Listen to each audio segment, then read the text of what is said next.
Chapter 1. The Closed Playground. "Don't you touch him!" The voice cut through the darkness like a knife. Carlos Martinez froze, his hand still extended toward the boy on the swings. He hadn't even made contact yet. A woman emerged from the shadows near the oak trees. Mid-30s, expensive athletic wear, blonde ponytail pulled tight. Her face was twisted with rage as she stormed toward him, phone already raised and recording. "I saw you! I saw what you were doing!" "Ma'am, I work here. I'm park security. The park closed an hour ago and—" "Stay away from that child!" Carlos stepped back, hands up. 20 years in security, 5 in the army. He knew how fast situations could escalate. He knew how a brown man in a uniform could become a headline. It had started simply enough. 9 p.m. on a humid July evening. Final rounds through Riverside Community Park. Gates locked for an hour. Families gone. Joggers home. The playground should have been empty, but he'd heard the rhythmic creaking of chains. Someone on the swings. The boy was maybe 10 years old, swinging slowly back and forth, not with joy, not pumping his legs or laughing, just mechanical, hypnotic. Head down, hood pulled up despite the summer heat. "Hey there, buddy," Carlos had called out gently. Flashlight pointed at the ground. "Park's closed for the night. Time to head home?" No response. The boy didn't even look up. "Your parents must be worried. Where's your mom or dad?" Nothing. Just the chains creaking back and forth. Carlos had felt something shift in his gut. That instinct developed over decades. Something was wrong with this kid. Not dangerous wrong, sad wrong, broken wrong. He'd reached out carefully, and now a woman was screaming that he was attacking a child. Chapter 2. The Indignant Mother. A woman came sprinting across the playground, her heels clicking against the rubber surface. She was well-dressed, expensive handbag, perfect hair even at this hour. Her phone was already out, camera pointed directly at Carlos. "I'm recording this!" she shouted. "I'm recording you harassing my son!" Carlos immediately raised his hands, stepping back. Protocol. Always protocol when phones came out.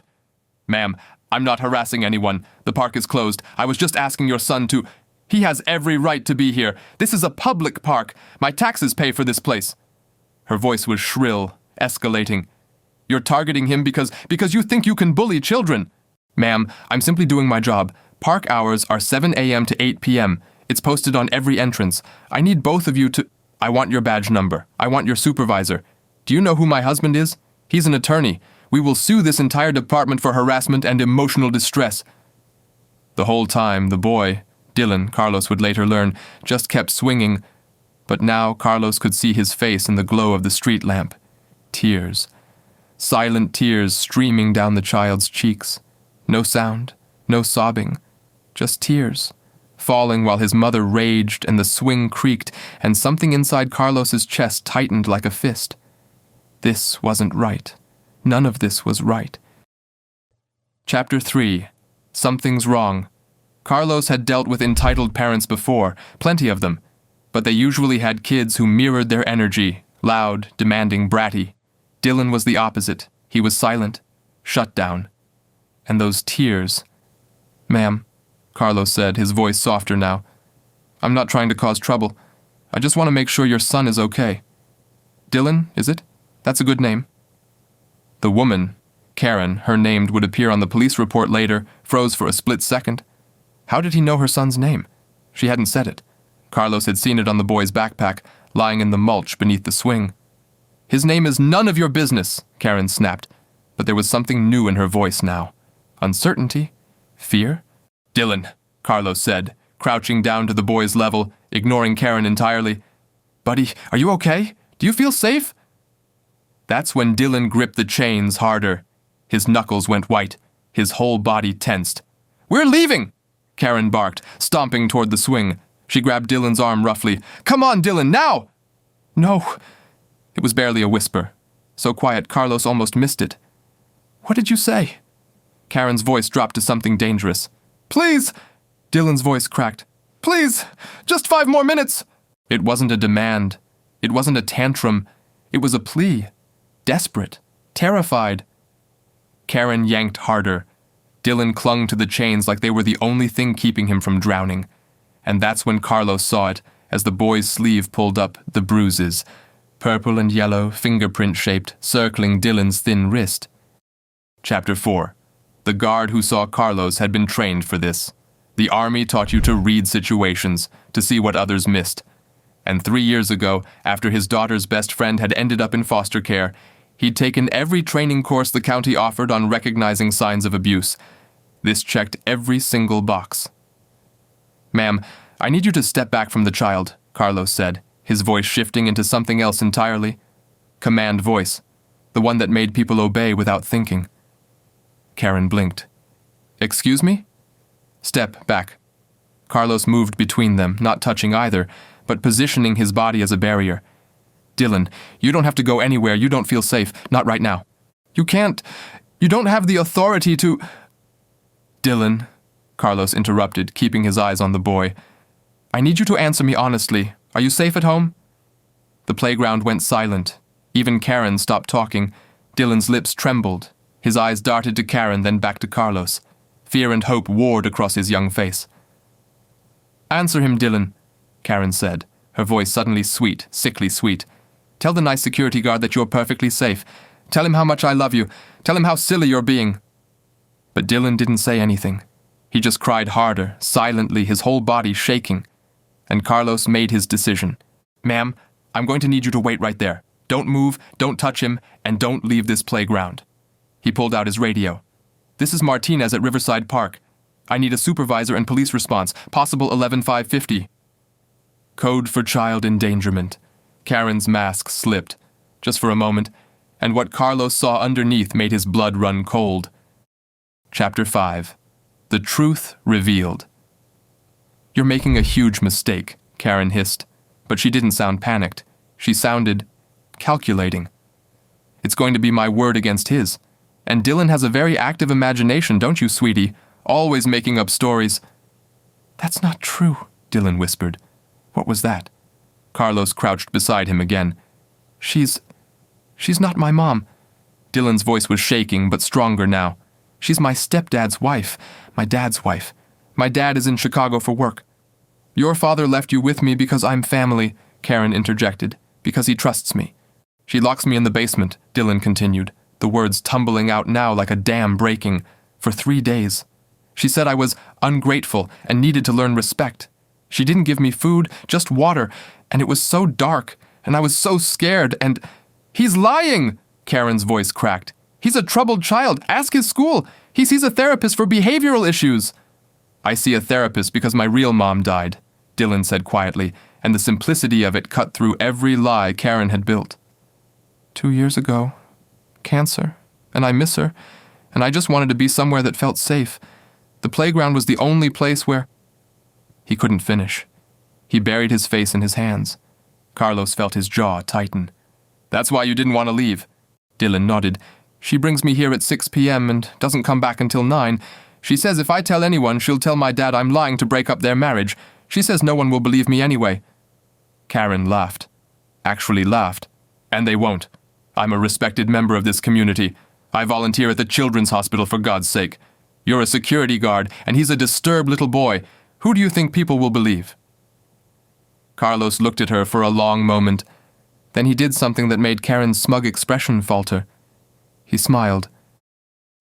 Chapter 6. The Mask Falls. "You're right about one thing," Carlos said. "It would be your word against his, if that's all we had." Karen's eyes narrowed. "What's that supposed to mean?" "See, Mrs. Patterson. Yes, I know your name. It's on Dylan's emergency contact card, which his school provided when I called them 20 minutes ago. You made a critical mistake." "I didn't." "This playground has cameras." Carlos pointed to the light poles. 4 of them, high definition, with audio, and they record on a rolling 72-hour loop before overwriting. Karen's face went pale. "I've been watching you for 3 nights, Mrs. Patterson. You drop Dylan off at 6. You leave. He sits on that swing, alone, crying, for 3 hours. You come back at 9, angry that he's still here, and drag him away. Tonight was the first night I intervened because tonight I finally had enough footage to establish a pattern. You can't. That's illegal surveillance without public park, public space, posted signage about security cameras at every entrance, completely legal." Carlos's voice was steel now. And the police are already reviewing the footage. They've been reviewing it for the past 15 minutes while you've been yelling at me." As if on cue, red and blue lights flooded the playground. 2 police cruisers and an unmarked car pulled up. A woman in plain clothes, CPS, Carlos recognized the look, got out quickly. Karen's mask didn't just slip, it shattered. "You have no idea what you've done," she snarled, all pretense gone. "That little brat has ruined everything. His father will never believe this. I'll tell him Dylan seduced me into—" "Ma'am, you need to stop talking." One of the officers approached, hand on his belt. "Karen Patterson, we need you to come with us." "On what charges?" "For starters, child endangerment, child abuse, and false imprisonment." Chapter 7. No one expected. What happened next unfolded quickly but felt like slow motion to Dylan. The CPS worker, Ms. Chen, she said her name was, wrapped a blanket around his shoulders even though it was summer. She asked him questions in a kind voice. She didn't force him to answer. Karen was handcuffed. She didn't go quietly. She screamed about lawyers and lawsuits and that lying little monster. But they put her in the back of a cruiser anyway. Dylan's father was contacted. He was on a red-eye flight within the hour, his voice breaking over the phone when Ms. Chen explained the situation. "I didn't know," he kept saying. "I swear to God I didn't know. Is my son okay?" In the back of the police cruiser, they found something else. Karen's phone, which she'd been recording on. But she'd accidentally left it running. Everything. Her threats. Her confession that she'd done this before, to her first husband's child from a previous marriage, a case that had been dismissed due to lack of evidence. Not this time. This time, there were cameras, witnesses, a security guard who refused to look away. "Dylan," Carlos said as Ms. Chen prepared to take him to a safe house until his father arrived. "You were really brave tonight." "I was scared," Dylan admitted. "Bravery isn't not being scared. It's doing the hard thing even when you are scared. You told the truth. That took guts." Dylan nodded, then did something unexpected. He hugged Carlos, quick and fierce. "Thank you for seeing me," he whispered. "Thank you for actually seeing me." Chapter 8. The Silent Rescue. The investigation that followed was swift. Karen Patterson had a history, sealed juvenile records, 2 previous marriages that ended with restraining orders, complaints from neighbors that were never formally filed. She'd been good at hiding, good at playing the role of the perfect stepmother in public while being a nightmare in private, but not good enough. Dylan's father, James Martinez, yes, same last name as Carlos, pure coincidence, the universe's strange poetry, returned within 12 hours. The guilt ate at him. How had he not seen it? How had he trusted her? How had he left his son vulnerable? But Ms. Chen reminded him, abusers are experts at manipulation. She isolated Dylan. She made him afraid to speak. That's what they do. What matters is what happens now. James filed for divorce immediately. Karen was formally charged with 3 counts of child abuse and 2 counts of false imprisonment. The previous case from her first marriage was reopened. And Dylan? Dylan started therapy, real therapy, with a trauma specialist. Chapter 9. 3 months later. On a sunny Saturday afternoon in October, Carlos Martinez sat on a bench in Riverside Community Park watching families play. His shift didn't start for another hour, but he liked coming early these days. That's when he saw them. Dylan and his father, entering through the main gate. Dylan was wearing a bright blue jacket, no hood up. He was smiling, genuinely smiling, and talking animatedly about something. They walked to the playground. Dylan hesitated for just a moment at the swing set, then climbed on and started pumping his legs, soaring higher and higher, laughing. James spotted Carlos and walked over. "Mr. Martinez," he said, extending his hand. "Please, just Carlos." "Carlos?" James's eyes were bright with unshed tears. "I owe you everything. He's doing better. Therapy is helping. He's back in school. He's making friends again. He's sleeping through the night." "That's all him," Carlos said. "He did the hard work. But you gave him the chance." James's voice cracked. "You saw him when everyone else looked past him. Even me, especially me." Dylan ran over, breathless and grinning. "Carlos, did you see how high I went?" "I did, buddy. That was impressive." Dylan's expression turned serious for a moment. "I come here a lot now, during the day, with Dad, and it's different. It feels good again." "I'm glad," Carlos said simply. "You saved me," Dylan said quietly. when I couldn't save myself.